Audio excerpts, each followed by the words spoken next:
எனக்கு பார்த்தோன்னா பிடிச்சிருந்தது. சரி இவங்க வந்து கொஞ்சம் மாடர்ன் அண்ட் ட்ரெடிஷ்னலாக இருந்ததால் நாங்கள் இவங்கக்கிட்ட அப்ரோச் பண்ணேன்.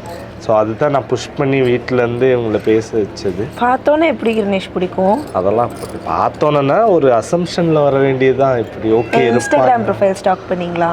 இல்லை அப்படிலாம் எதுவும் பண்ணல, அந்த மாதிரிலாம் எதுவும் பண்ணல. இவங்க சும்மா வந்து போட்டு வாங்கிட்டு இருக்கிறாங்க. இது ஒரு தம்பி இல்லை, ஒன்றும் உண்மை சொல்லவா இல்லை பொய் சொல்லவா எனக்கு தெரியல.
நான் ஒரு விஷயம் சொல்கிறேன். எனக்கு உங்கள் டேடி வந்து நிறைய டைம் வந்து எங்கள் வீட்டில் வந்து சொல்லியிருக்காங்க, கிருணேஷ் வந்து கல்யாணம் பண்ணால் ராகுஸ்தாவை தான் கல்யாணம் பண்ணுவேன், ராகுஸ்தா மட்டும்தான் பிடிச்சிருக்கு. இதோ ஒரு அந்த சைடு கேமரா ஃபோக்கஸ் பண்ணுங்க.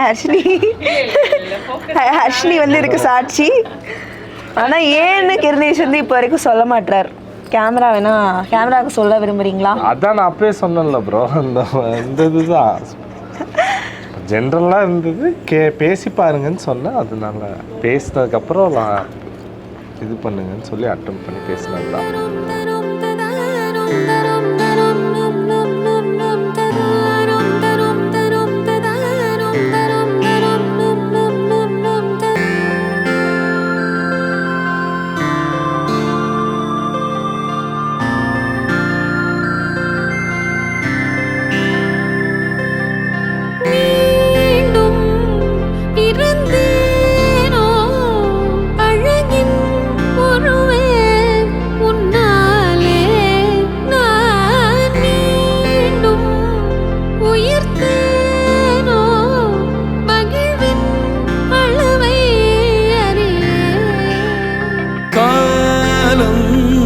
வலிந்தாலும் உன்னை நான் பொழுதும் மறவே, என் கோலம் உதிர்ந்தாலும் உனது உணர்வில் உறைவே,